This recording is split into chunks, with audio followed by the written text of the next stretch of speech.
Beleza, estamos online no YouTube. Então, pessoal, queria dar boas-vindas, boa tarde para todo mundo que está no YouTube, pessoal que está no Google Meet também, e pessoal que está aqui ao vivo no auditório. Tá? Então, vou dar os primeiros avisos antes de introduzir o palestrante. Esse é o penúltimo seminário do semestre, e na semana que vem a gente tem o último seminário, que vai ser do Felipe Castro, que é aluno formado aqui. É um seminário especial, esse último. Queria bastante participação de vocês, os alunos. Queria que vocês me ajudassem a divulgar na graduação também. Para o pessoal da graduação ver um aluno formado aqui da palestra. Acho que é bem interessante. Ok? Bom, então hoje eu agradeço a Gustavo por ter aceito o convite de apresentar um seminário para a gente, e o convite foi intermediário pela Liliana e pelo Augusto, que sugeriram o Gustavo como palestrante. Então, o Augusto, que está aqui, a Liliana, que está no convite, por terem sugerido o Gustavo como palestrante para o nosso ciclo de seminários. Então, Gustavo, ele é da Unicamp, Gustavo Widerhacker, da Unicamp, ele vai falar para a gente sobre fotônica em chips, dando uma resumida no título, tá, Gustavo? E agradeço novamente por ter aceitado participar, e o microfone é seu, fique à vontade. Bom, muito obrigado pelo convite, na verdade. Inicialmente, quando eu recebi o convite da Liliana, eu até achava que era um evento presencial. Eu achei que ia ser uma oportunidade para revisitar Uberlândia. Eu sei que Uberlândia... Eu sempre passo por Uberlândia, na verdade, porque eu sou de Goiânia, né, naturalmente. Então, minha família ainda mora por lá. E sempre que eu vou a Goiânia de carro, o meu pit stop é Uberlândia. Eu vou naquela churrascaria que tem ali na avenida, que não vou lembrar o nome dela, mas é uma churrascaria muito boa. Talvez vocês tenham muitas por aí, vocês não vão saber qual é, mas eu faço questão de parar nessa churrascaria aí, que é sempre entretenimento garantido para a família. Mas depois eu percebi que era online, mas de qualquer forma é um prazer estar aqui com vocês. Eu vou pedir também que a gente tente fazer a coisa mais interativa possível, né? Então, se vocês tiverem qualquer dúvida, pergunta, quiserem esclarecer algum ponto, eu vou lhes pedir para me interromper. Aí eu não sei qual vai ser o mecanismo, mas eu estou com a tela do vídeo aqui ligada, então se o Gerson levantar a mão aqui, eu enxergo para responder qualquer pergunta. E eu acho que é mais importante a gente ter algo que vocês possam engajar e discutir do que necessariamente chegar ao final de todos os slides. Então, eu consigo redimensionar a coisa aqui para que a gente tenha uma interação proveitosa, tá? Então, sintam-se à vontade para me parar a qualquer momento. Então, eu sou o Gustavo Widerhacker, eu estou aqui no Instituto de Física da Unicamp, né? Eu entrei aqui em 2011 como docente, e estamos aqui, desde então, tentando estabelecer essa área que é buscar fazer fotônica, em particular interações não lineares, né? Então a gente está falando de luz de alta intensidade, interagindo com diferentes graus de liberdade da matéria, alguns graus de liberdade eletrônicos e alguns mecânicos.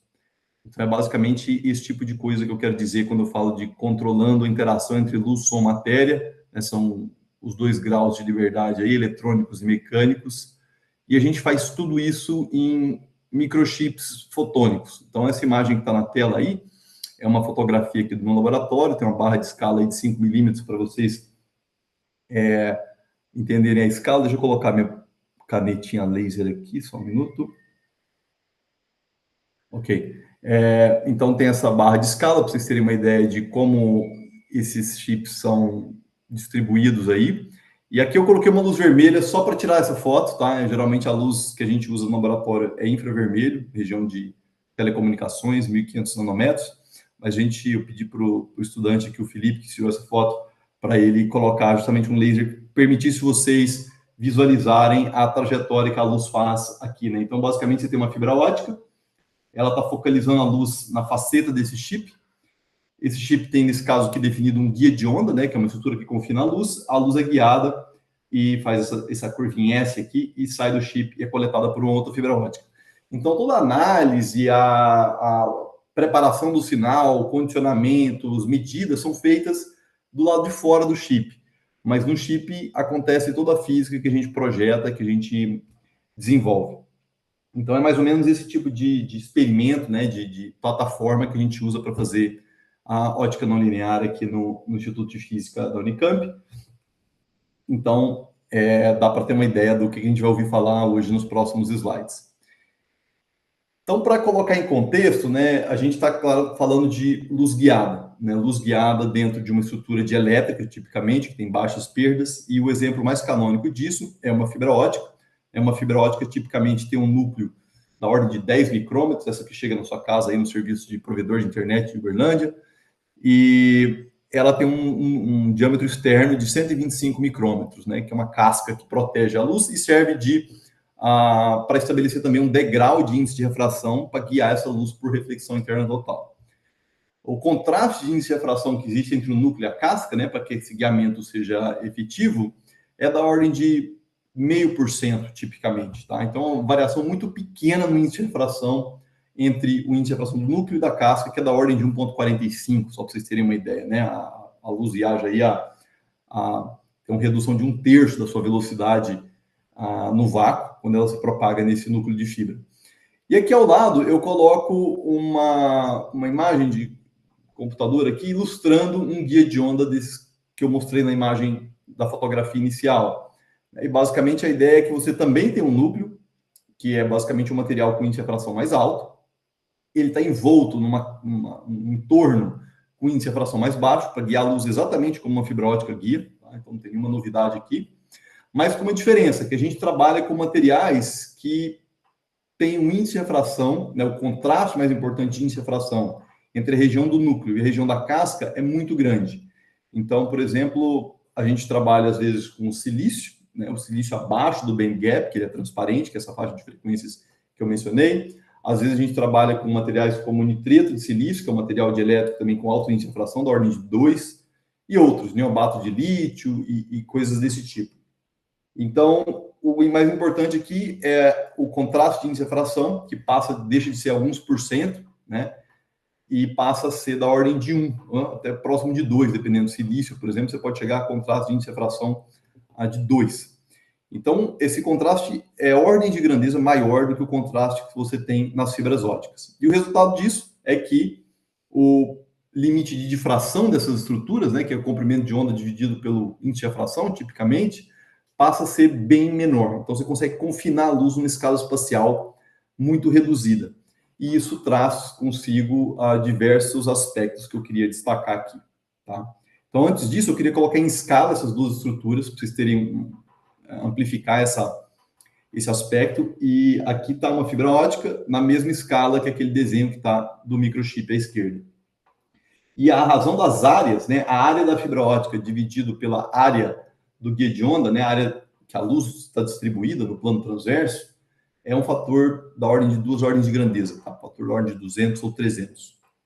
Então, a intensidade da luz é aumentada por esse mesmo fator para uma certa intensidade da luz, né? Para uma certa potência da luz. Então, se você colocar 1 miliwatt de potência, a intensidade no guia de onda vai ser 200, 300 vezes mais intensa do que na fibra ótica e, portanto, o campo eletromagnético ali é muito maior, muito amplificado, tá? A amplitude do campo elétrico. Isso, naturalmente, sacode os seus elétrons ligados aí, que definem o meio dielétrico, com uma amplitude muito maior. Isso já dá pista para a gente de que algo pode acontecer do ponto de vista de sair do regime de linear, né? O regime onde os elétrons estão fracamente oscilando em torno dos seus respectivos pontos de equilíbrio, dado pelos estados eletrônicos do átomo que compõem esses materiais. Além disso, a gente tem um outro aspecto, que é a curvatura, né? Lembra de física básica do ginásio ainda, você aprende reflexão interna total, né? Que é o ângulo crítico, né? O ângulo a partir do qual, se você excedê-lo, você tem reflexão interna total. Então, quando você aumenta esse contraste de índice de refração, você tolera uma incidência da luz muito mais normal no meio e ainda garantindo a condição de reflexão interna total. Então, você amplia o leque, né, de coleta da luz desse material dielétrico. Isso, como consequência, permite você fazer curvas, tá? Então, o raio de curvatura que uma estrutura dessa admite é muito menor do que o raio de curvatura de uma fibra ótica. Para vocês terem uma ideia, eu posso fazer uma curva com 10 micrômetros de raio de curvatura e não perder quase que nada da luz, né? Em passo com a fibra ótica, o raio de curvatura crítica é da ordem de 5 milímetros. Se você fizer um raio mais do que 5 milímetros, a luz escapa completamente da fibra. Então, você também ganha ordens de grandeza na capacidade de fazer curvas nessas estruturas. E, por fim, a questão do controle da dispersão, né? Lembra que dispersão é o fato de que o índice de refração, né, a velocidade da luz, depende da frequência, e agora a gente tem uma situação em que esse índice de refração passa a ser muito... sendo muito maior, você consegue ter uma variação do índice que acompanha essa variação grande do índice, consequência do fato que, quando você tem um material com índice de refração maior, você geralmente tem uma transição, né, de absorção eletrônica em algum lugar no ultravioleta, no visível, que magnifica, né, que amplia esse índice de refração, né, através das ressonâncias, que o índice de refração vai aumentando na medida que você sai do ultravioleta, do raio-x, até chegar no nível de frequência baixa, nível DC, né, de corrente elétrica na frequência de tomada, por exemplo. E isso geralmente vem acompanhado da mudança de dispersão. Então, esses materiais são mais dispersivos, esse é um elemento. E segundo, o próprio confinamento, a geometria confinada, ela gera um índice de refração, uma mudança do comportamento da luz, né, da distribuição da luz com o comprimento de onda. É uma estrutura altamente difrativa, se você quiser pensar assim. E essa difração gera, então, esse que a gente chama de GVD, que é Group Velocity Dispersion, dispersão da velocidade de grupo. Isso vai ser muito importante para os efeitos não lineares que a gente vai conversar daqui a pouco. Bom, e o que isso tem? Qual a consequência dessa área, né? Dessa capacidade de fazer esses ajustes, esses controles de índice de refração e tudo mais? É que desenvolveu uma série de grupos no mundo afora que tentam avançar, explorar essa plataforma para fazer física, para fazer dispositivos, para fazer sistemas, inclusive. Então, por exemplo, aqui eu destaco alguns casos. Esse trabalho da esquerda aqui é um grupo de Rochester, lá nos Estados Unidos, que eles usam, por exemplo, esses chips para fazer uma cavidade laser que você integra um meio de GaN, que é baseado no semicondutor 3,5, a um chip fotônico em que você coloca todos os elementos que você precisa para controlar o laser. A cavidade de feedback, o sistema de modulação do laser, né, que você controla a intensidade da luz, o controle da fase do laser. Então, você consegue construir um microsistema em que você integra a fonte de luz, né, que emite por emissão espontânea a luz através de uma corrente elétrica, que é o meio de ganho, e depois todo o sistema de feedback para construir uma cavidade e um laser que cabe na ponta de uma moeda. Tá? Na outra linha, mais recentemente, tem muitos desenvolvimentos na área chamada como fotônica quântica, tá? E a ideia aqui é que você consegue, por exemplo, pensar num sistema para fazer computação quântica fotônica. Esse exemplo aqui é baseado numa técnica chamada de amostragem de bósons, em que você tem que pegar estados de single photon e fazer interferência entre esses estados de single photon, e você consegue fazer isso em um microchip. Tá? Então, você integra no único chip a fonte de luz original, o bombeio, que a gente chama, o processo de gerar par de fótons, os interferômetros que vão fazer o processo de amostragem de bósons e, eventualmente, até mesmo os fotodetectores que fazem a contagem desses fótons. Então, você consegue, em um único chip, construir um sistema completo de computação quântica fotônica, utilizando essa tecnologia que eu estou contando para vocês hoje. A outra linha, pessoal fazendo estratégias parecidas, mas com aplicações na inteligência artificial, por exemplo, você consegue usar um interferômetro para fazer multiplicação entre matrizes e vetores. Tá? Então, você consegue usar propriedades de um divisor de feixe, que é o que esses interferômetros são aqui na prática, e fazer multiplicação de um estado de N fótons por um estado de M fótons, e, portanto, multiplicação de matrizes. Então, tem muita gente trabalhando nessa ideia de você usar esses circuitos para acelerar e diminuir, sobretudo, o custo energético de uma multiplicação matriz-vetor, que é um dos blocos fundamentais, por exemplo, de sistemas de linguagem, esses grandes modelos de linguagem, né, LLMs, que a gente tem usado cada vez mais. Tá? Coisas bem mais aplicadas, esse trabalho aqui é um grupo do Paulo Dainese, que é um pesquisador brasileiro que trabalha na Corning, que eles desenvolvem essas metalentes, né, que são microestruturas fotônicas gravadas nesses chips, e essas microestruturas padrões de difração da luz, que permitem, por exemplo, esse reconhecimento facial que você tem hoje nos telefones mais modernos, que é baseado numa estrutura difrativa que difrata a luz, incide no rosto da pessoa, coleta, amostra diferentes pontos do rosto e consegue ter uma profundidade espacial na imagem, portanto, autenticar com maior fidelidade o rosto do usuário. E isso é algo que está bastante maduro no mercado, tem inclusive a Apple, acho que licenciou uma dessas patentes dessas empresas, e isso já está presente nesses telefones de última geração que você tem por aí. Então, esse é panorama, né? E acho que a mensagem que eu queria deixar nisso é que realmente tem diversas vertentes dessa área, né? E eu não vou cobrir, não cobrimos na nossa pesquisa aqui na Unicamp todas elas, mas eu queria deixar para vocês 2 exemplos, tá? Que vão desde o controle dos graus de liberdade eletrônicos, né? Então, as não linearidades da luz originam da resposta não linear dos elétrons que compõem o material, e depois terminar com a parte da interação mecânica, que é esse slide aqui com que eu chamo de transdutores de ótica para micro-ondas, tá? E aí depois concluir. Então, eu organizei isso aqui para ter um pouco de tutorial, né? Eu imagino que nem todos vocês, sobretudo os estudantes, não sejam familiares com os conceitos que eu vou falar aqui hoje. Então, um pouco dos slides também são no sentido de instruir sobre essa área de pesquisa, de como é que a física está por trás desses fenômenos que a gente observa, tá? Então, eu queria começar com isso, tentando mostrar para vocês um elemento muito importante, que é a geração desses pentes de frequência ótica, chamado de Kerr combs, tá? Então, a ideia simples aqui é que você vai ter um laser contínuo, né, que eu chamo de CW, Continuous Wave, que poderia ser um laser pointer, né, se esse laser pointer que eu estivesse usando que fosse de verdade, poderia ser um deles. Esse laser monocromático contínuo, ele entra em ressonância, né, com uma microcavidade, que eu vou explicar já como funciona, e se você tiver esses efeitos não lineares acontecendo da forma apropriada, você consegue alterar a cor da luz que circula nesse ressoador, nesse micro-ressoador, e cascatear isso aí para literalmente um pente de frequências óticas que a gente chama de Kerr combs. Tá? Então, isso aqui é a visão, então vamos tentar entender como que isso pode acontecer e através de um pouco da base também com exemplos práticos que a gente tem no laboratório. Então, como eu falei, isso tudo decorre do fato dos elétrons, né, que são a principal contribuição para o índice de refração nessa faixa de frequência que a gente trabalha, né, lembrando que tem regiões do espectro que às vezes fônons interagem muito, regiões que outras excitações, né, excitons, por exemplo, podem participar e tudo mais. Aqui eu estou falando sobretudo da resposta dipolar dos elétrons ligados no material. Então, se você descreve isso no eletromagnetismo clássico com a polarização, que é o P aqui, e ele é proporcional ao campo elétrico, é o termo linear, esse termo linear aqui, que um é o que dá origem ao índice de refração, né, o fato de que os dipolos estão emitindo na mesma frequência do campo excitante, e, portanto, defasando o campo, e essa defasagem dá origem ao índice de refração, que a gente conhece, atrasa a luz.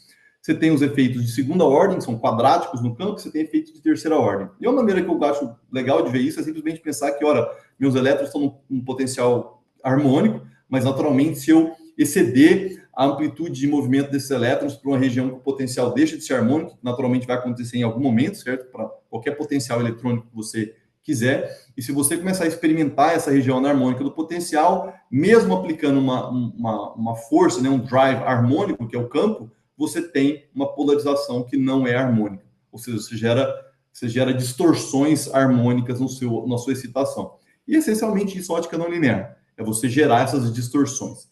E aí tem 2 fenômenos que dentro dessa perspectiva aqui, que aparecem, que são importantes porque a gente vai entender como Kerr combs, que eu vou tentar explicar aqui, que um deles é o fato de que a luz passa a mudar a velocidade do meio que ela propaga. Tá? Então, é o chamado self-phase modulation, modulação de automodulação de fase da luz. O outro é comparável, né, e paralelo, o irmão dele é o processo de modulação de fase cruzada. Então, uma frequência de luz altera o índice de refração nas outras frequências, o índice de refração percebido pelas outras frequências. Tá? Então, esses 2 efeitos são ligados, são o exemplo mais canônico do que a gente chama de efeito Kerr, e é por isso que vai chamar depois de Kerr combs. Tá? E o jeito que você representa esse efeito na prática é considerando só o efeito de terceira ordem, tá? E a razão que a gente considera nesse primeiro momento aqui o efeito de terceira ordem apenas é que o efeito de segunda ordem exige materiais que não têm simetria de inversão, né? Por exemplo, um cristal trigonal, por exemplo, niobato de lítio. Você não tem simetria de inversão da sua rede cristalina, tem um momento de dipolo permanente formado, e aí você pode ter termos quadráticos. Os materiais isotrópicos ou cúbicos, como silício, nitrito de silício, óxido de silício, materiais mais comuns para fazer esses guias, eles geralmente, o primeiro termo não linear que eles exibem é o termo de terceira ordem, porque ele existe mesmo em materiais que têm simetria de inversão. Então, como é que funciona esse efeito, né? A principal característica desses 2 efeitos é que eles não alteram a cor da luz. Eles não geram novas cores. A princípio, eles simplesmente defasam a própria luz e defasam as cores vizinhas a ela. Tá? Então, só para vocês terem uma ideia, como é que seria isso? Imagina aqui que eu vou representar uma senoide por essa linha azul, e eu vou aumentar a amplitude desse senoide e, por causa da mudança no índice de refração, eu vou defasar a senoide. Então, basicamente, você vai ver isso aqui. Você vê que à medida que eu aumento a amplitude do campo, não só essa senoide fica mais definida no plano vertical, mas também ela é deslocada para a esquerda aqui. Então, isso é o atraso de fase oriundo da mudança do índice de refração da luz nela mesma. Então, isso é a automodulação de fase. O outro caso é a modulação de fase cruzada, tá? Então, a modulação de fase, a luz altera a velocidade de propagação dela mesma, e a modulação de fase cruzada, agora eu preciso de pensar em duas ondas monocromáticas propagando no material, e uma onda muito mais intensa que a outra, eu estou tentando entender como que uma onda afeta a outra, tá? Então, a onda vermelha é a minha onda intensa, só para ilustrar, e a onda azul é uma onda de prova que está em uma outra frequência, né? Então, ela está constante em amplitude, mas na medida em que eu aumento a amplitude da minha onda vermelha, o que eu vejo é que a onda azul, que é uma outra cor, se desloca na fase. Isso é chamado de modulação de fase cruzada. Ambos são oriundos desse mesmo fenômeno aqui, chamado de efeito Kerr. Tá? Tudo bem por aqui? Ok, então, e agora? Tem um terceiro ingrediente que eu preciso mostrar para vocês antes de contar como é que esses pentes de frequência surgem, que também são oriundos do mesmo efeito, que é a chamada mistura de quatro ondas. Tá? Então, agora que a gente entendeu o efeito de modulação de fase e modulação de fase cruzada, é trivial entender o efeito de mistura de quatro ondas. O que acontece? Imagina que agora você tem duas ondas intensas, tá? Propagando no material. É natural que exista, mesmo no meio linear, um batimento dessas ondas, certo? Então, o campo elétrico total exibe um batimento, assim como tem quando você toca duas notas sonoras próximas, e esse batimento faz com que você tenha uma modulação da amplitude do campo total. Ora, se o meio é linear, tanto faz, esse batimento se propaga pelo meio sem acontecer nada. Agora, no meio não linear, essa envoltória do material, ela gera, né, o campo total é modulado, e a intensidade do campo total agora deixa de ser uniforme no espaço e ela passa a ser oscilatória.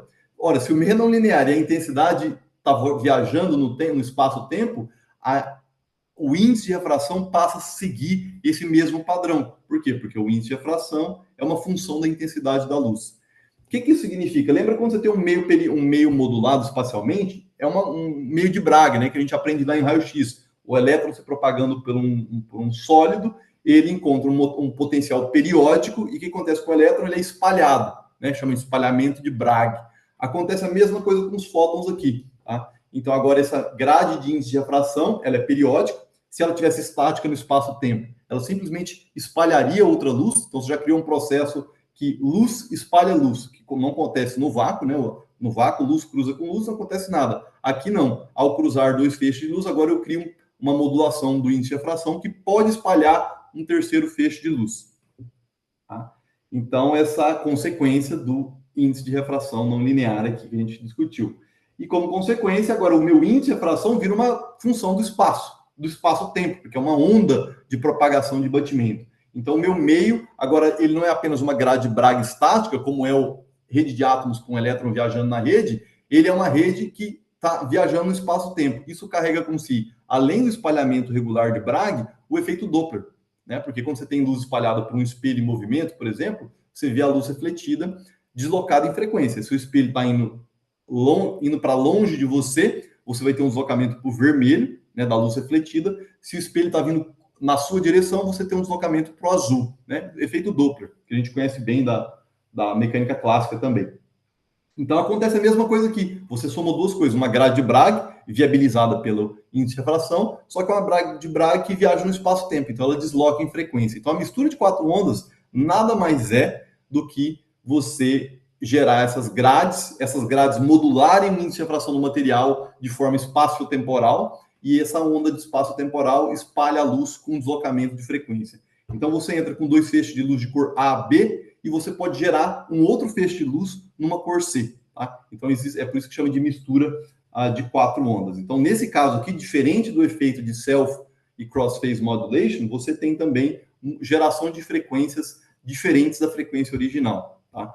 Então, com essa explicação, a gente fecha essa introdução aí que eu chamei de Kerr Effect 101, né? Seria cálculo 1 do efeito Kerr, e com isso vocês têm todos os ingredientes para entender tudo que vem depois.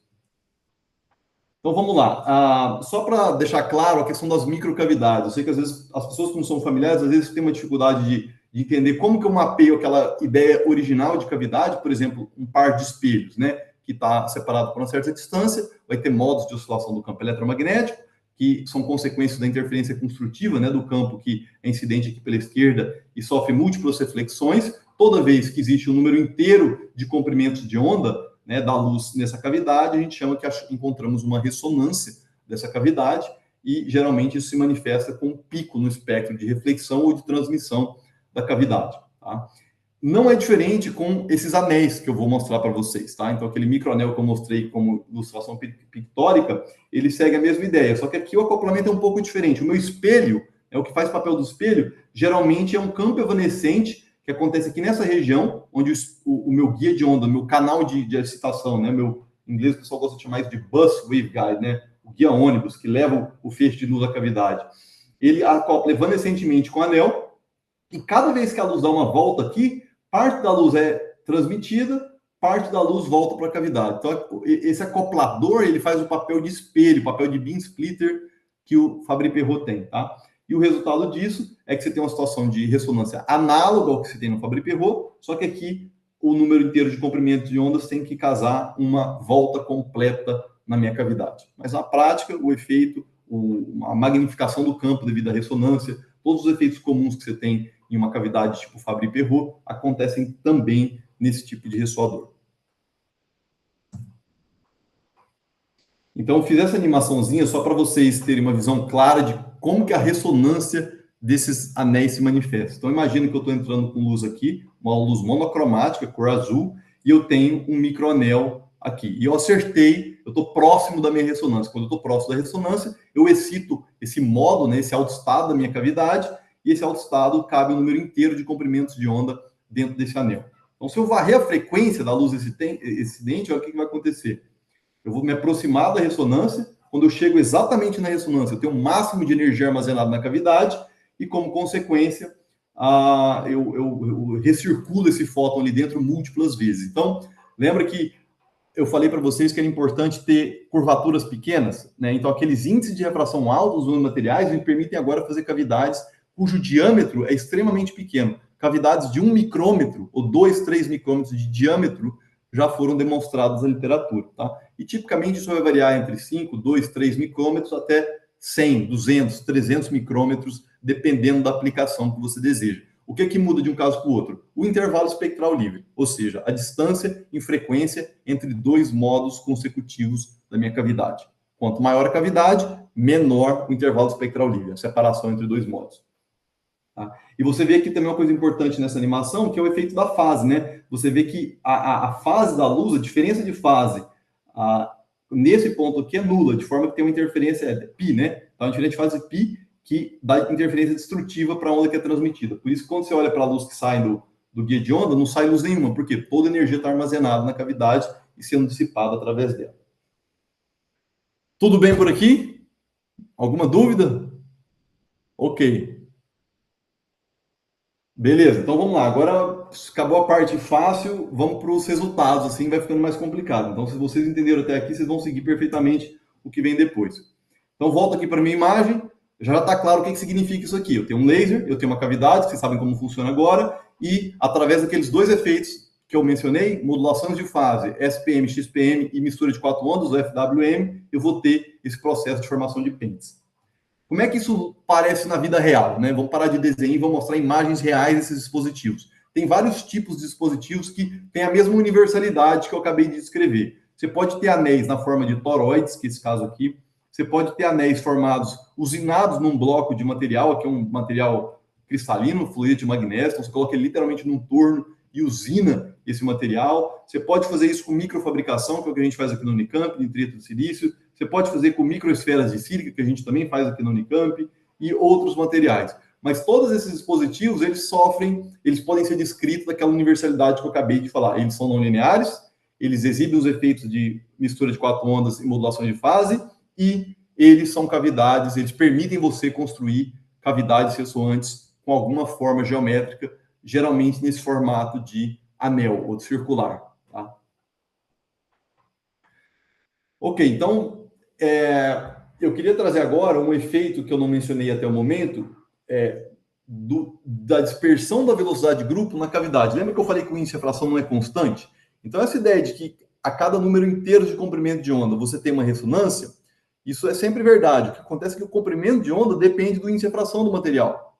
Então, se você tem um índice de refração que muda com a frequência, seja porque o seu material é dispersivo, seja porque a difração é muito presente na sua estrutura, e quando você muda o comprimento de onda, a difração é mais ou menos forte, isso altera o índice de refração médio que a luz enxerga, né? Ora ela está muito concentrada no núcleo, ela enxerga o índice do núcleo, ora ela está delocalizada, ela enxerga o núcleo e a casca. Então, essa mudança do índice médio que a luz enxerga gera o que a gente chama de dispersão de velocidade de grupo. Tá?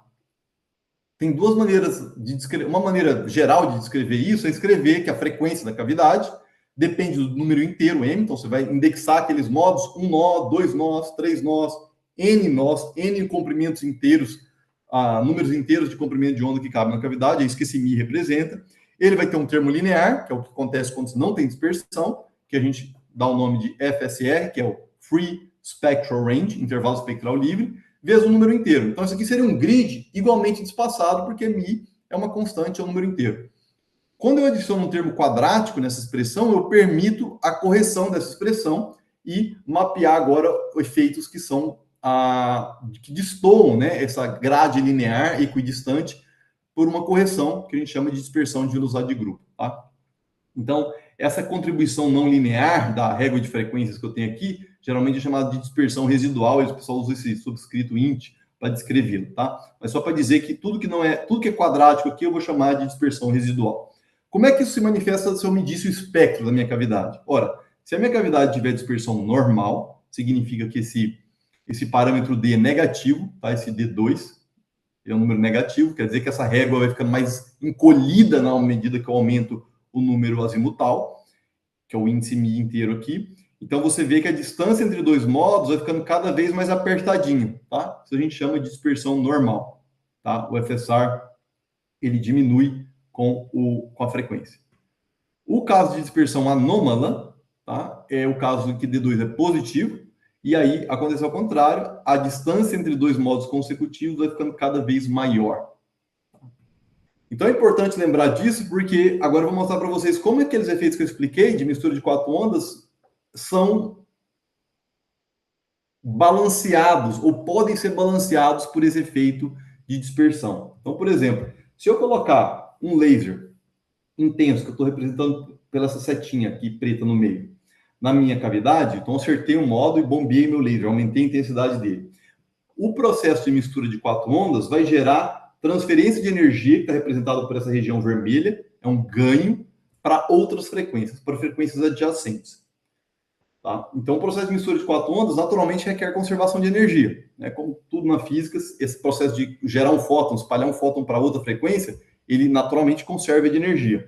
E a conservação de energia é tal que dois fótons simétricos em relação a esse fóton que eu estou usando como referência, a soma deles tem que dar dois fótons da frequência central. Então, você pode pensar em conservação de partículas também. Dois fótons do bombeio, à direita, se aniquilam e criam outros dois fótons. Um à esquerda, um à direita, frequência positivo, e um à esquerda do meu espectro. Então, poderia ser, por exemplo, essa linha vermelha aqui, aquela, ou essa linha verde e essa. Então, é um processo de conservação de energia.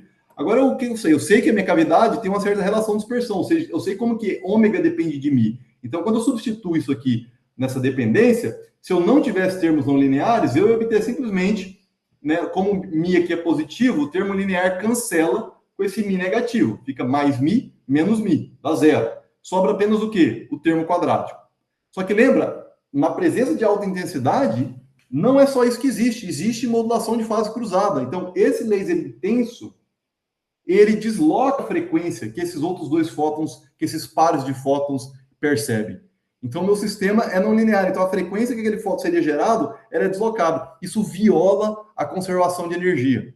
Tá? Então, para eu conseguir equilibrar tudo isso, eu tenho que considerar isso na minha conta. Então, meu ômega não é simplesmente o efeito linear, que é descrito por essa expressão, ele tem uma correção, tá? Que é um coeficiente vezes a potência do meu laser de bombeio. Quando eu adiciono isso, eu encontro um novo equilíbrio, que é a condição de casamento e conservação de energia, ela não acontece mais por um sistema que é equidistante em frequência, que seria o natural de intuir, falar, olha, eu quero conservar energia, eu pego um sistema em que D2 é igual a zero, que as frequências são todas equidistantes, faltam mais, faltam menos, dá exatamente a frequência central, né? Eu preciso corrigir isso. Isso está representado por essa curva laranja. Então, tem um ponto ótimo desse sistema, que depende de quão não linear ele é, quão grande é o valor de G, em que esse ponto, essa equação é satisfeita. Ou seja, eu estou essencialmente conservando energia em momento linear no meu sistema. Tá?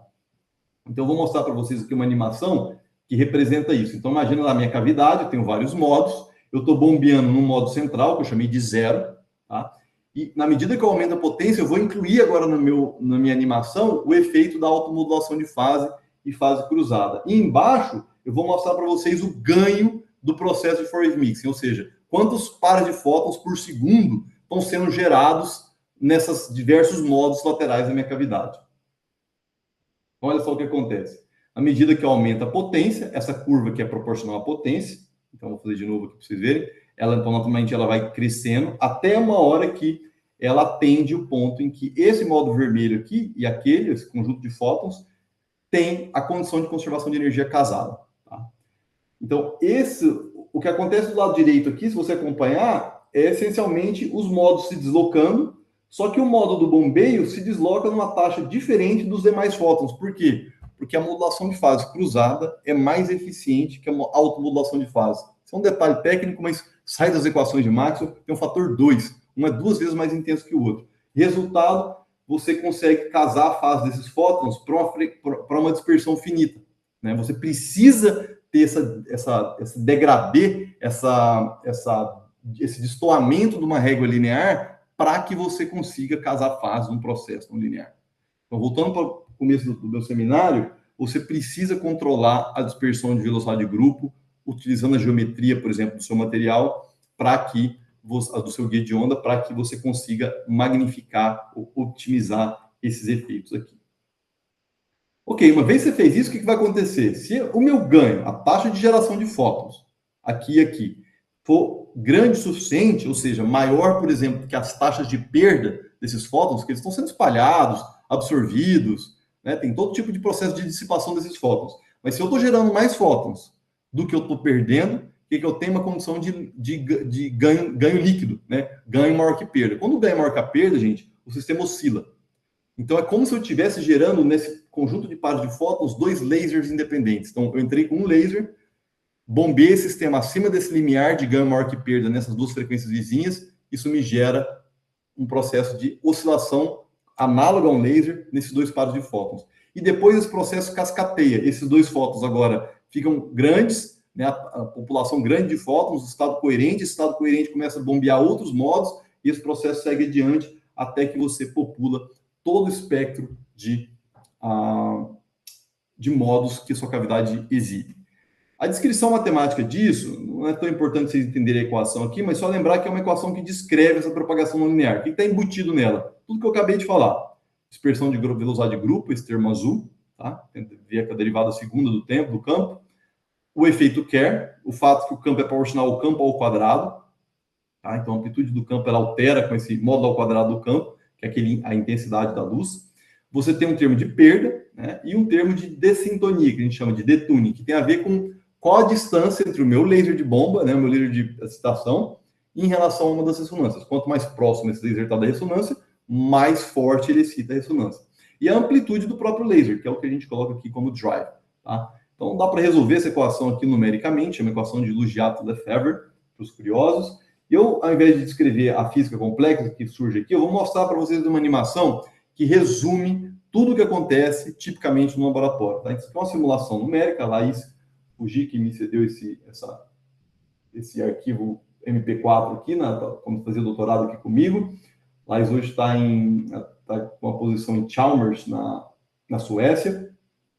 E a ideia aqui é a seguinte, eu vou mostrar para vocês a amplitude do campo em função da coordenada azimutal. Então, φ vai de -1 a 1, menos π a π, que é eu dar uma volta completa na minha cavidade. Você pode pensar que isso aqui é a amplitude do campo elétrico que você enxerga quando você dá uma volta na cavidade. Vou mostrar a vocês a intensidade da luz como função da frequência dela. Então, eu entro com laser monocromático, aqui em torno de 1,5 microns, e vocês vão ver esse laser se multiplicar em várias outras frequências na medida em que a gente evolui a dessintonia, né, que é esse delta, que é a distância entre o meu laser de bombeio e a minha ressonância. Tá? E só para ilustrar também, eu mostro aqui como referência um corte linear aqui na horizontal desse espectro. Então, por exemplo, nesse ponto que ele está aqui, você vê que é onde o espectro começa a ficar colorido, é onde eu começo a enxergar essas linhas espectrais sendo geradas. De onde vieram essas linhas espectrais? Justamente o processo de four-wave mixing que eu mostrei para vocês, expliquei detalhadamente como funciona. Tá? Só que agora eu estou jogando a versão completa do problema e deixando o integrador numérico descobrir para mim toda a física que vai surgir dessa propagação não linear. E só para referência, eu mostro para vocês como que é a curva de dispersão desse dispositivo em particular que foi simulado. Ele é essencialmente uma parábola para cima, ou seja, ele está naquele regime de dispersão anômala que eu mencionei no slide anterior, e, portanto, ele permite que ocorra a conservação de energia do processo de mistura de 4 ondas quando eu bombear em torno dessa frequência central. Então, a frequência de bombeio está denotada por essa linha pontilhada. E você vê que é uma dispersão bastante complicada, tá? Ela sobe, depois ela desce, ela volta a ser normal em alguma região, mas vamos focar só nessa região inicial aqui, que é suficiente para a gente entender os principais aspectos desse sistema. Tá? E isso é um CareComb. Então, quando você ouve falar de CareComb, é você gerar um pente de frequências óticas, um pente de cores, originado puramente pelo processo de mistura de 4 ondas e modulação de fase cruzada em uma cavidade ótica. Então, eu vou deixar a animação rodar. O que vai acontecer durante a animação? Eu vou estar varrendo a frequência do meu laser, a minha dessintonia, né, por uma certa amplitude dele, e me aproximando cada vez mais da ressonância da cavidade, ou seja, acumulando cada vez mais energia nela, e analisar o que acontece com essa evolução.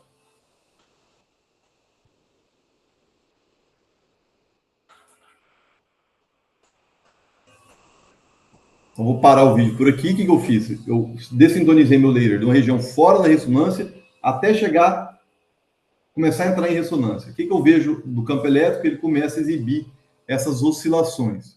Porque é o batimento. O que são essas oscilações? É o batimento do campo elétrico promovido pelo surgimento dessas várias linhas espectrais no meu sistema. Então, se você olhar em função da coordenada radial, o pessoal gosta de chamar isso aqui de rolos de Turing, tá? Porque é descrito assim, sistemas dinâmicos não lineares, e aí você vê o campo elétrico oscilando de forma bem comportada aqui ao longo do perímetro da cavidade.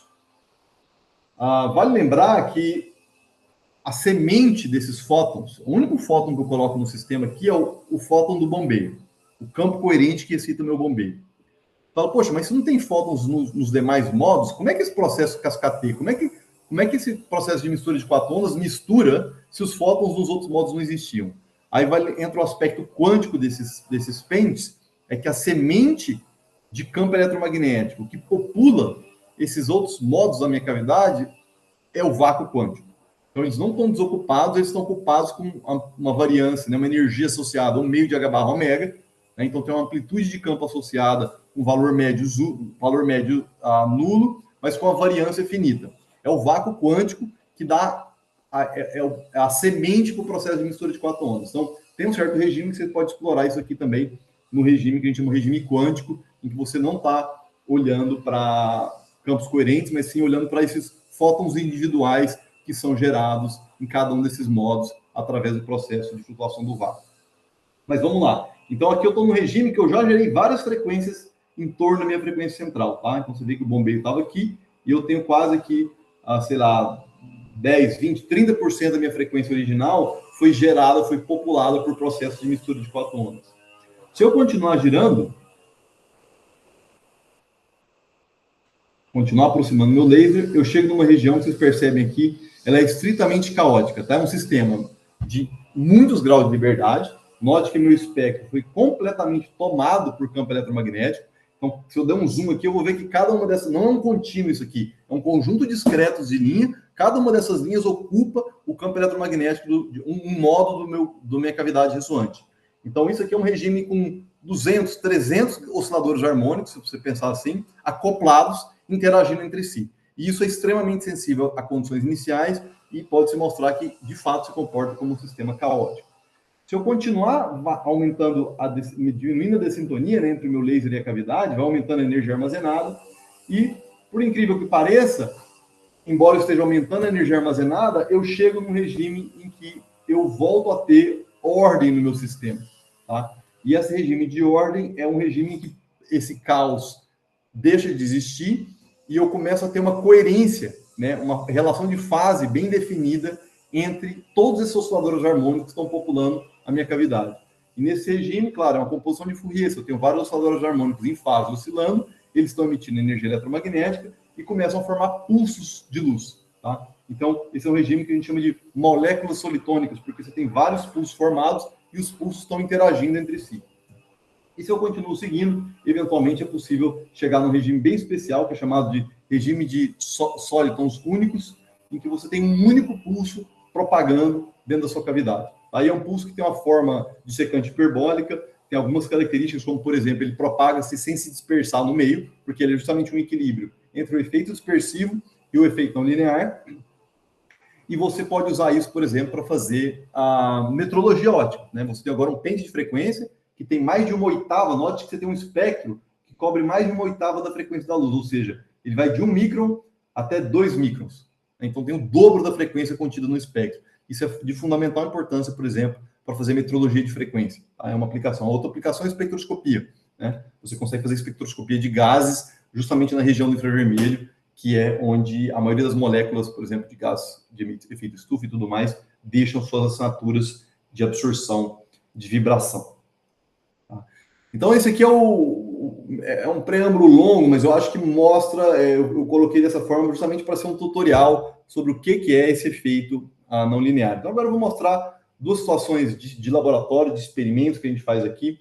Uma delas é controlar um dos graus de liberdade que eu mencionei que é importante, por exemplo, dispersão. Como é que você faz o controle da dispersão? No laboratório que a gente faz, um dos exemplos é o tipo mais simples dessas cavidades que você pode construir é uma esfera de sílica, tá? Você pega uma fibra ótica, coloca num sistema de fusão de fibra, esse sistema de fusão de fibra derrete a ponta de fibra ótica, e essa ponta vira uma esfera quase perfeita, com a rugosidade superficial extremamente baixa. Tá? E ao fazer isso, eu crio uma cavidade na forma de uma esfera extremamente com a qualidade extremamente alta, ou seja, a luz circula múltiplas vezes ali antes de se dissipar. Ela tem um fator de qualidade muito alto. E o resultado, aqui está uma imagem do laboratório, que tem uma fibra ótica. Lembra aquele guia de bus, aquele guia de carregamento da luz? O meu laser de bombeio vem através dessa fibra, encosta aqui na fibra ótica, tunela para a cavidade, dá várias voltas nessa esfera e sai. Então, eu meço a transmissão e medida aqui do outro lado. E a gente fez um truque aqui, o Marvin e a Laís, o Marvin hoje está no CPQD como pesquisador por lá. Eles construíram esse sistema e tiveram a seguinte ideia. Ora, o problema das esferas, embora elas tenham essa qualidade excelente, elas não te permitem um grau de liberdade para controlar a dispersão. O único grau de liberdade que você tem é o raio, tá? Então, você não tem maneiras de controlar o nível de confinamento da luz para que você controle a dispersão. E a ideia deles foi explorar um processo de deposição de filme fino, que a gente usa uma técnica que chama deposição de camadas atômicas, ALD, Atomic Layer Deposition, em que a gente evapora um filme de alumina, tá, em torno dessa esfera, e esse filme de alumina, ele altera o índice de refração, ele tem um índice de refração mais alto do que o da sílica, então ele suga a luz para essa região da sílica. Está representado aqui, né? Se você olhar o perfil de intensidade da luz, ele segue essa distribuição com a coordenada radial, ele está concentrado bem na borda da esfera, e na medida que eu coloco a alumina, o que acontece é que quando eu varro o comprimento de onda ou a frequência, que é representado nesse eixo vertical, você tem um confinamento da luz nas bordas da esfera muito mais pronunciado quando você tem a cobertura de alumina do que quando você tem a cobertura de sílica. Isso significa que o índice de refração efetivo, ou seja, a dispersão da luz, é muito mais drástica nessa situação aqui do que nessa, porque está variando espacialmente, o confinamento da luz está variando muito mais rapidamente com a frequência, tá? E isso dá controle, tá? Então, aqui está um exemplo desse resultado. A gente fabricou várias dessas amostras com diferentes espessuras de filme, então que vai desde 48 nanômetros até 120 nanômetros, e a gente mostra que a concavidade daquela parábola que a gente aprendeu, que a concavidade no índice de dispersão é normal ou anômala, consegue ser controlada. Então, eu consigo fazer concavidades menores e até mesmo inverter a concavidade da minha parábola se eu depositar um filme suficientemente espesso, tá? E com isso a gente, não vou entrar nos detalhes dos resultados, mas essencialmente demonstra várias situações nesse artigo aqui, em que a gente consegue controlar o espectro da luz gerada. Então está aqui um exemplo da medida, né? Então estou medindo o espectro da luz na saída dessa cavidade, mostrando aqui o meu líder de bombeio, sentado aqui, e você tem cerca de 30, 40 terahertz de banda de frequência em que essas novas fontes de luz foram geradas. Tá? Então, tem diferentes regimes disso. Você pode, por exemplo, querer operar esse regime aqui, que é o regime em que a concavidade é invertida, e você fala, poxa, mas você ensinou para a gente que era importante ter concavidade para cima, porque você controlava o efeito não linear que você queria. Sim, é verdade, mas você pode querer explorar outros efeitos não lineares. Por exemplo, tem um efeito não linear que chama geração de terceiro harmônico. Você entra com frequência ômega e sai com o triplo da frequência. Está ilustrado aqui nessa imagem. Eu entrei com luz infravermelho, 1,5 microns, e saí com luz verde, 0,5 microns, mais ou menos. Então, para gerar esse efeito aqui, eu preciso operar num sistema em que aqueles outros efeitos não aconteçam. Então, você também pode explorar esse regime de concavidade negativa para cancelar os efeitos de Forward Mixing e modulação de fase, ou minimizar a importância deles e garantir que você consegue gerar o terceiro harmônico sem a competição daqueles outros processos. Tá? Então, são desdobramentos desse mesmo trabalho que a gente explorou esse conceito de controle de dispersão. Ok, então a mensagem nessa primeira parte era essencialmente essa, né, que você, nesses sistemas, você consegue, controlando a geometria, manipular a dispersão de velocidade de grupo, e controlando o material, você consegue controlar o nível de nonlinearidade e manipular, portanto, esses pentes espectrais que você gera, que são chamados de pentes de frequência ótica, com diversas aplicações aí. Muitas vezes você não quer isso, tá? Às vezes a gente quer fazer um processo em que a gente foge desse efeito. A gente quer, por exemplo, um processo de mistura de 4 ondas que tem apenas aquela linha espectral que eu estou desejado, que eu estou interessado. Eu vou dar um exemplo para vocês disso. Vocês devem ter já ouvido falar do pêndulo paramétrico. O pêndulo paramétrico é a criança no balanço. Né? Imagina, você sobe num balanço, o balanço está parado, não tem ninguém te empurrando. O que você faz para começar a balançar? Você começa a dar impulso no balanço. Se você prestar atenção a próxima vez que você for no parquinho, o impulso no balanço que você dá é no dobro da frequência do balanço. Né? Por isso que, às vezes, eu tenho filhos que agora não são mais tão pequenos, mas eu lembro de tentar ensinar eles a empurrar no balanço, e a dificuldade que eles encontram é justamente sincronizar, né? Encontrar qual é a frequência natural do balanço e acertar essa modulação de impulso que a gente dá para que o balanço comece a oscilar. Isso é um sistema muito conhecido em sistemas dinâmicos, chamado pêndulo paramétrico, em que a frequência dele é modulada no dobro da frequência do oscilador linear. Tá? Então, você tem um parâmetro delta, que é a sua não linearidade, que cria essa modulação, e quando você tem um sistema assim, você tem o chamado oscilação paramétrica.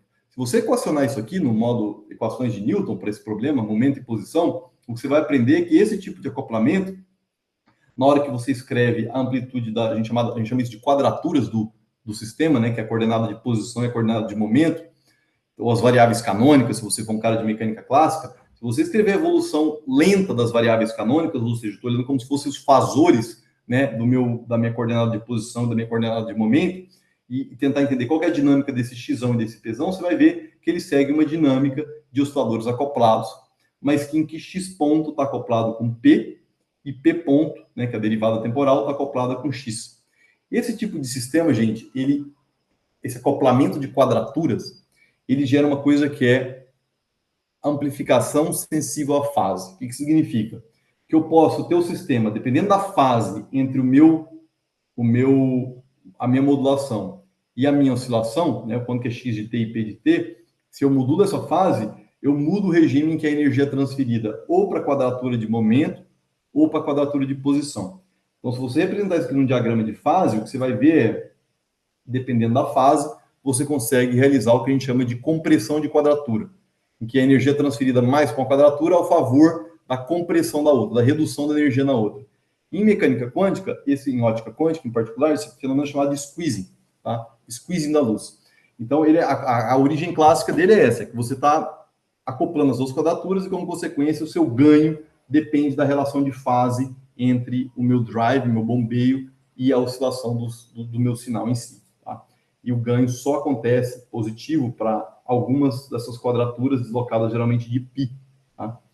e tem regiões em que o ganho é negativo. É isso que aconteceu, por exemplo, com a quadratura P aqui, que foi espremida ao invés de ser amplificada. E geralmente você tem algum parâmetro que permite controlar isso. Ok, isso aqui é o sistema mecânico.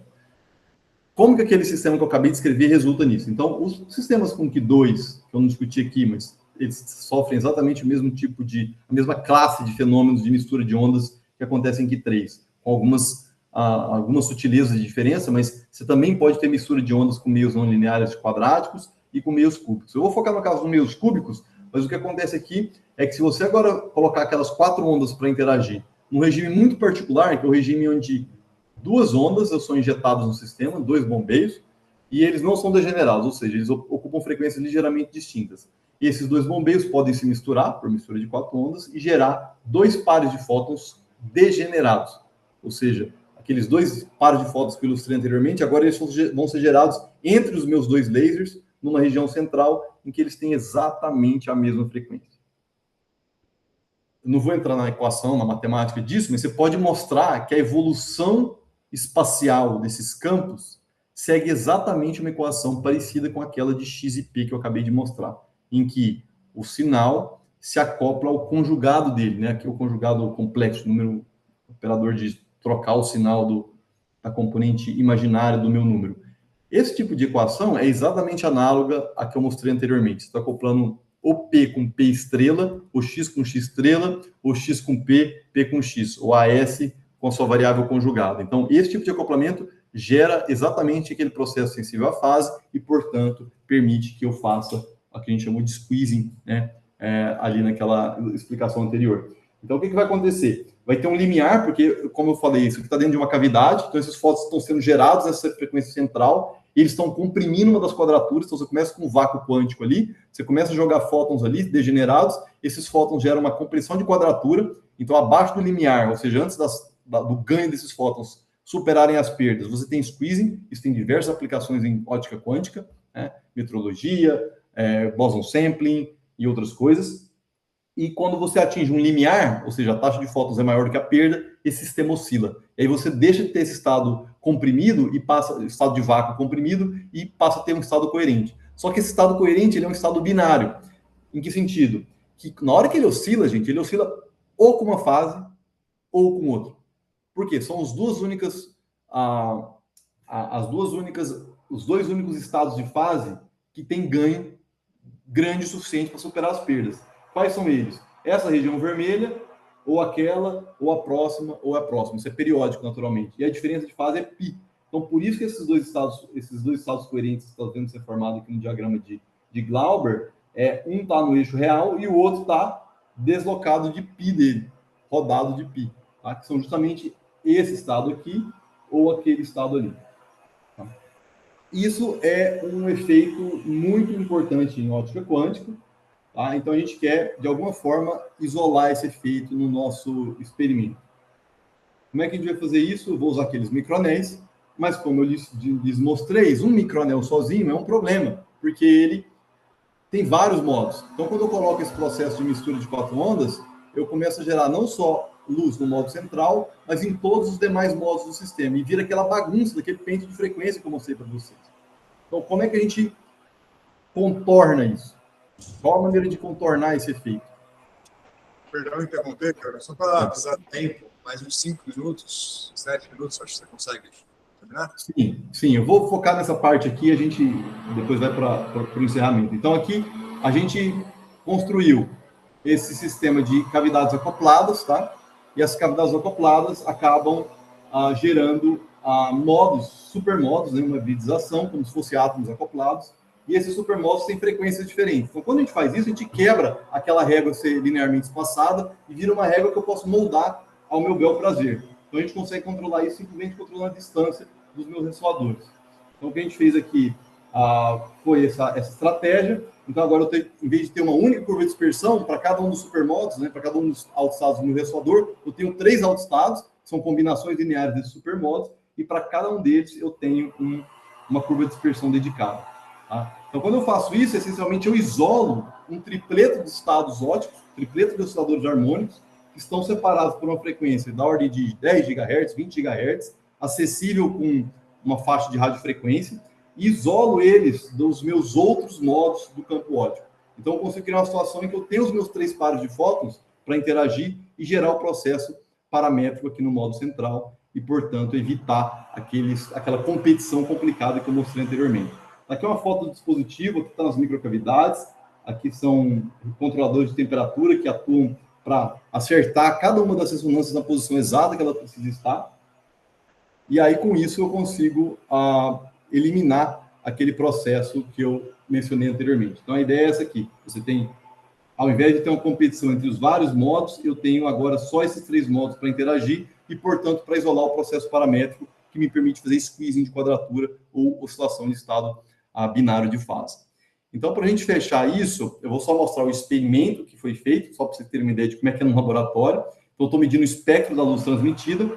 E essas 2 raias em amarelo são os meus 2 feixes de bombeio, que estão sendo sintonizados simultaneamente, por isso que eles estão deslocando aqui nessa curva, com essa queda para a direita. E, à medida que eles se deslocam, eles entram em ressonância. E, ao fazerem isso, eles geram, a partir do vácuo quântico que estava aqui, fase aleatória, um oscilador paramétrico que ou tem fase 0 ou tem fase π. E o que a gente conseguiu fazer com isso? A gente consegue fazer uma aplicação muito interessante, que é a geração de números aleatórios, que é o que está sendo apresentado nessas figuras esquemáticas.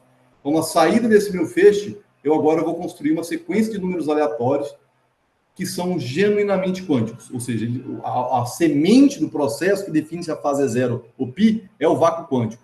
Então, eu herdo essa estocasticidade do vácuo quântico e transfiro ela para a fase do meu estado coerente que esse sistema está oscilando. Então, olha só. O experimento é muito simples. Eu saí aqui com os meus fótons, 3 fótons, fóton que tem a oscilação paramétrica aqui no meio, bombeio vermelho, bombeio azul.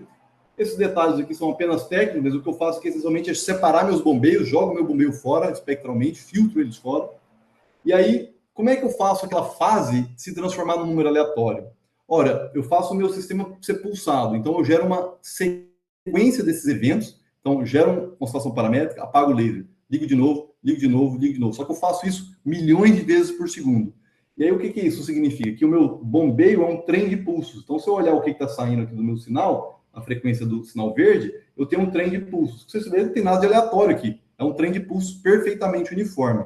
Mas aqui é o truque que a gente aplica. Eu monto um interferômetro que atrasa um pulso exatamente de um período do outro. Então, o pulso que veio aqui para cima, ele é atrasado em relação ao outro por um período. De forma que, quando eles chegam nesse fotodetetor, eu agora tenho uma interferência desses fótons. Como a fase deles era aleatória, eles agora começam ou a interferir construtivamente quando a fase é 0, ou interferir construtivamente quando a fase é π. E agora, em vez de ter uma sequência de bits contínuas, eu tenho uma sequência de bits cuja amplitude é aleatória, né? Então, é um gerador de números quânticos aleatórios, só que eu consigo fazer isso numa taxa de milhões de fótons, milhões de bits aleatórios por segundo. Isso tem diversas aplicações, naturalmente, em criptografia, em segurança cibernética, ou mesmo em jogos de azar. Se você quiser fazer parte do Brasil e formar uma startup de bets, né, que é a única coisa que tem no país hoje em dia, você pode usar esses números aleatórios quânticos para garantir que o seu sistema é um pouco menos enviesado do que os demais. E com isso, em interesse do tempo, eu vou passar essa parte aqui, que eu acho que deu uma noção para vocês do que é a nossa plataforma. Eu quero fazer só uma propaganda, que é o seguinte: várias dessas coisas que eu não mostrei como é que a gente fabrica, mas a gente tem aqui na Unicamp uma infraestrutura para fabricar essas coisas. A gente tem diversos professores no nosso grupo atuando nessa frente. Eu queria fazer propaganda do trabalho do Felipe Barbosa, que tem feito um trabalho muito legal para construir algumas cavidades baseado no material que chama neobato de lítio, que tem muitas aplicações em tecnologias quânticas aqui na Unicamp. Então, isso aqui é a fotografia de microscopia eletrônica daquele guia de onda, aqui uma microcavidade, e aí o guia de onda sai por aqui, então você injeta a luz de um lado e tira do outro, mostrando aqui a ressonância óptica dessa cavidade com um fator de qualidade extremamente alto, no mesmo patamar que se tem nos melhores lugares do mundo. Então, é para dizer o seguinte: a gente tem essa infraestrutura que chama CCS Nano, que é o Centro de Componentes Semicondutores e Nanotecnologias, que é uma sala limpa, além de um centro de pesquisa de nanotecnologia, ele tem uma sala limpa compartilhada, multiusuária, que permite qualquer pesquisador do Unicamp fora da Unicamp, Brasil e mesmo fora do Brasil, usarem e desenvolverem esse tipo de dispositivo. Então, se vocês tiverem curiosidade de entrar nesse assunto, saiba que essas coisas são feitas e podem ser feitas integralmente aqui no Brasil. Tá?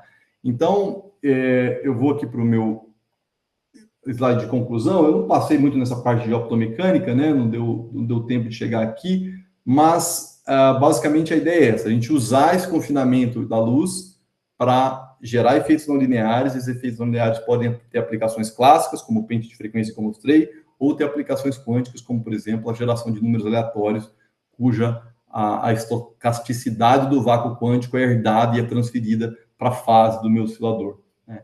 E a gente está fazendo diversos outros desdobramentos disso, com quebras de simetria e outros efeitos físicos que eu não tive tempo de falar aqui hoje. E na parte mecânica, eu só queria deixar vocês com essa imagem que esses guias, além dessa resposta eletrônica que eu mencionei, eles também vibram, tá? Porque eles são microestruturas e a amplitude de vibração pode ser suficientemente grande. Então, a gente também tem usado essas vibrações que estão na faixa de gigahertz para converter a frequência ótica da luz. A luz excita uma vibração mecânica, que está representada nessa animação aqui à esquerda, e essa vibração mecânica, se você tiver um material que é piezoelétrico, por isso que eu falei do neobato de lítio do Felipe, esse material piezoelétrico, a vibração mecânica gera campos de radiofrequência. Então, a vibração mecânica em gigahertz gera um campo de radiofrequência óptico ou eletromagnético em gigahertz, e esse campo de radiofrequência pode ser coletado. Então, você criou aí uma ponte entre frequências ópticas e microondas. Isso é muito importante, por exemplo, para fazer interface com computação quântica de qubits supercondutores, que operam justamente na faixa de gigahertz. A maneira de você comunicar um computador quântico supercondutor com o outro é codificando a informação, o estado quântico que está nesse qubit, nesse estado da luz. A luz propaga sem perder energia até esse outro estado, e esse outro computador, né, ou esse outro qubit, e ali ela é feita a reconversão inversa. Então, esse processo de conversão de microondas em luz é fundamental para a informação quântica moderna. Então, também é uma área que a gente tem desenvolvido aqui na Unicamp. E aí eu termino com esse slide aqui importante, que é as pessoas, né, que estão envolvidas nesse trabalho. Aqui eu coloquei o arroba para as pessoas que já não estão mais no nosso grupo, né? A Laís está em Chalmers, o Kaique está na Xanadu, no Canadá, o Eduardo agora está no Centro de Tecnologia Renato Archer, aqui em Campinas, o Nick está no CNPEM, e a Letícia foi fazer um doutorado em Harvard. Aqui estão os colegas professores que compartilharam o desenvolvimento aqui comigo, a Natália Tomásio, que é professora da USP agora, ela foi pós-doc no nosso grupo, o Tiago Alegre, que é um parceiro em quase todos os trabalhos que eu mencionei aqui, e dois colaboradores internacionais, o Pascal Del Ray e o Marco Launcher, em Harvard, que é onde a Letícia está fazendo agora o doutorado. Aqui é uma foto do pessoal aqui, um dia do encontro do nosso centro, e eu agradeço a vocês pela atenção.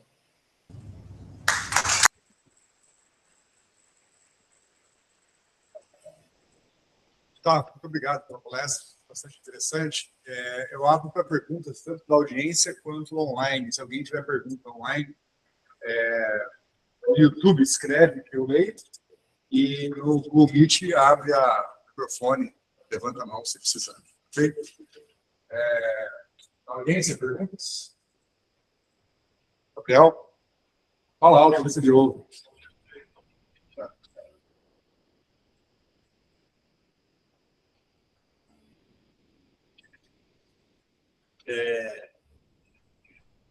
Boa tarde, Gustavo. Boa tarde. Palestra, achei bastante interessante essa dinâmica que você trouxe das cavidades com laser, e eu queria saber de onde que surgiu assim, a ideia, se partiu de uma ideia sua ou de alguma pessoa do grupo, ou se foi uma ideia que surgiu da construção de outros trabalhos, assim, sabe? Tá, então, a gente está trabalhando nisso há muito tempo, tá? Desde mais ou menos 2000, os primeiros trabalhos, o primeiro trabalho que a gente publicou nesse assunto foi 2015, 2016, e era naquela coisa de gerar terceiro harmônico, gerar luz em faixas visíveis. E aí uma coisa meio que vai levando a outra, né? E esse assunto virou um assunto bastante explorado na comunidade. Então, hoje, se você vai numa conferência de fotônica, vai ter sessões inteiras em que as pessoas estão se debruçando sobre diferentes aspectos desses pentes de frequência, diferentes aplicações, diferentes regimes. Então, é justo dizer assim, que é uma comunidade muito viva, então é difícil você falar assim, nossa, isso aqui é exclusivamente a minha ideia, né?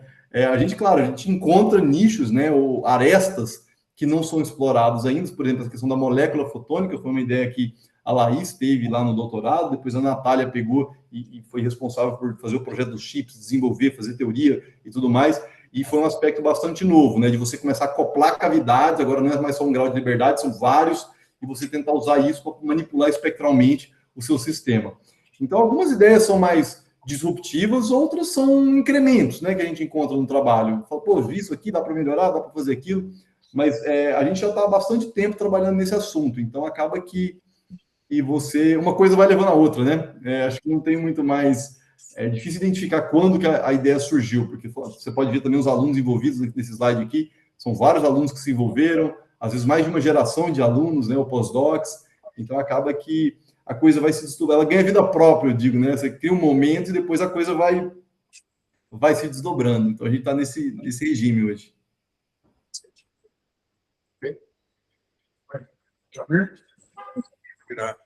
Pode ser falado aí, ele consegue. Fala.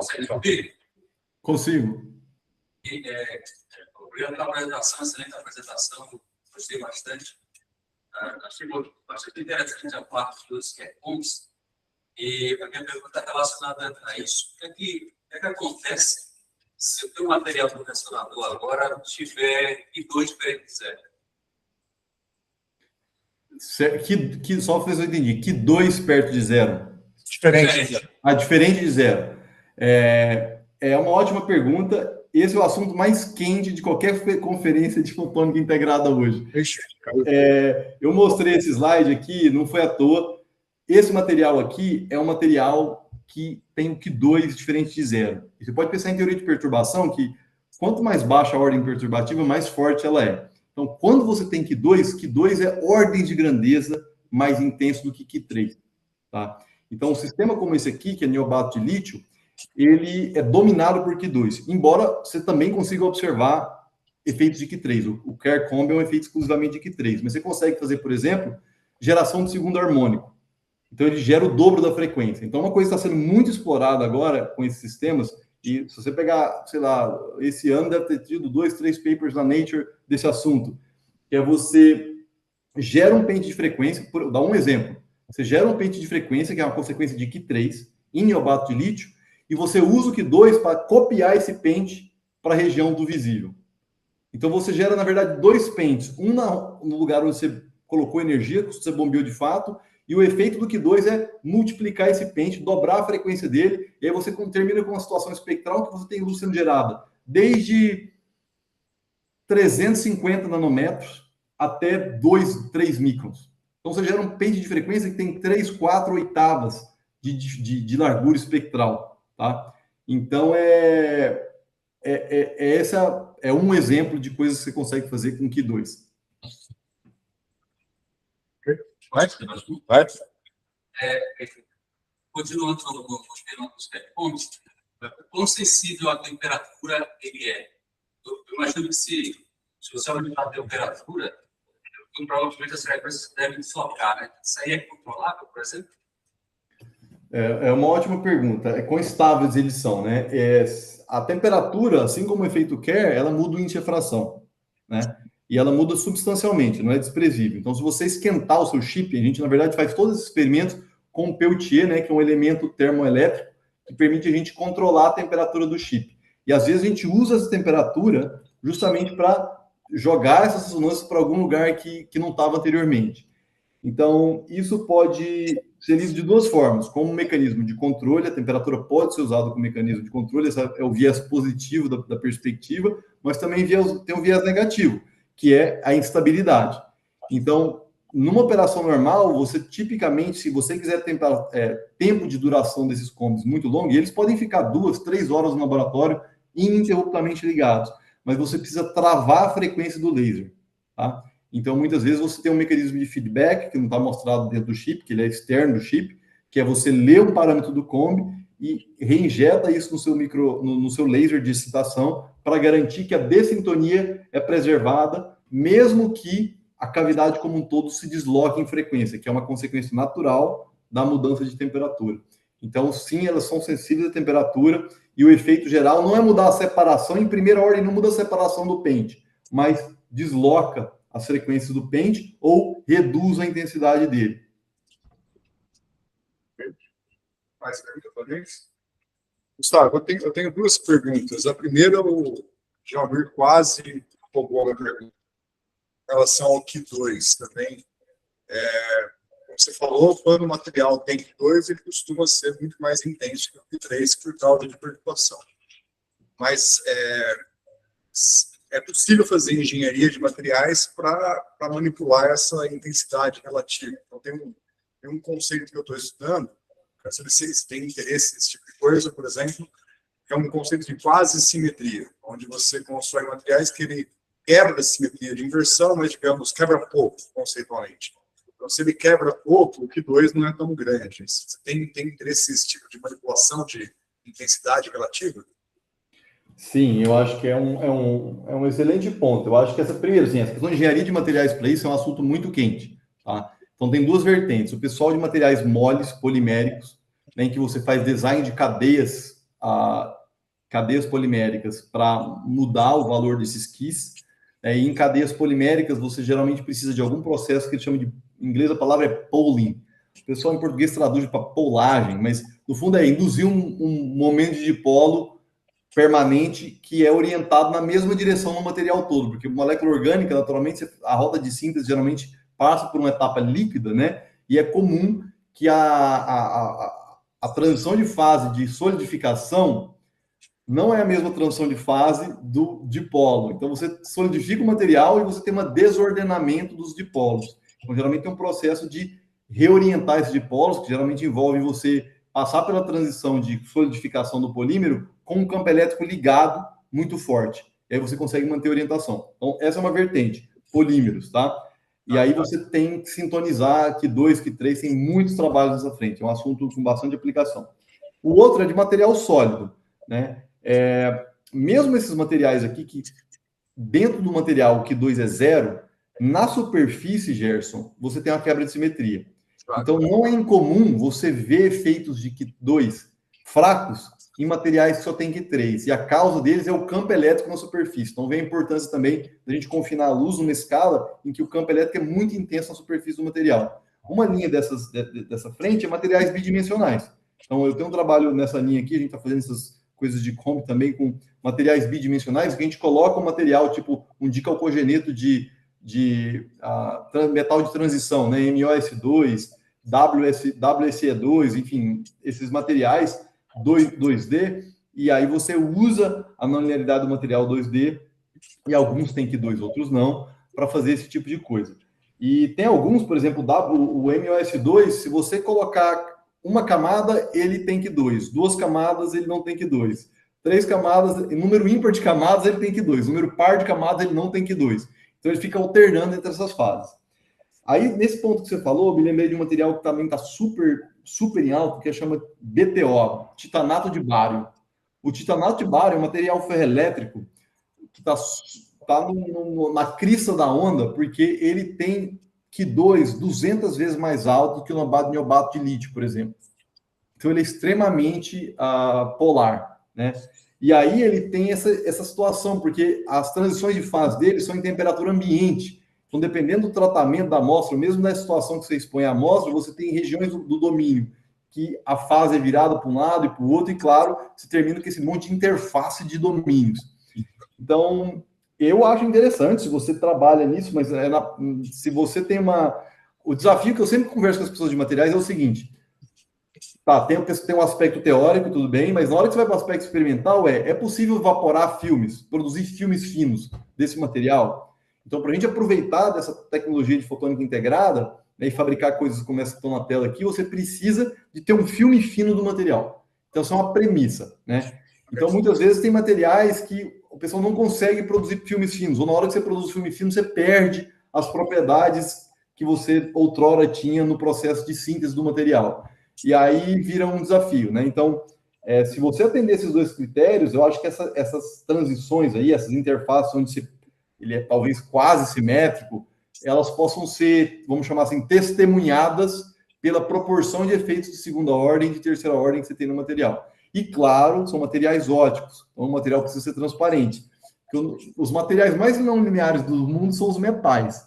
Não me lembro se é a prata, ou acho que prata, talvez a prata seja o material mais não linear do mundo, né? Você pegar uma prata cristalina, mas naturalmente prata é opaca, né? Então tem esse desafio também de você conseguir materiais que são razoavelmente transparentes, junto com a resposta não linear. Obrigado. A última pergunta é, parte da discussão, você mostrou ali a formação do sólido no anel, né? E aí você passou por uma região que tinha caos.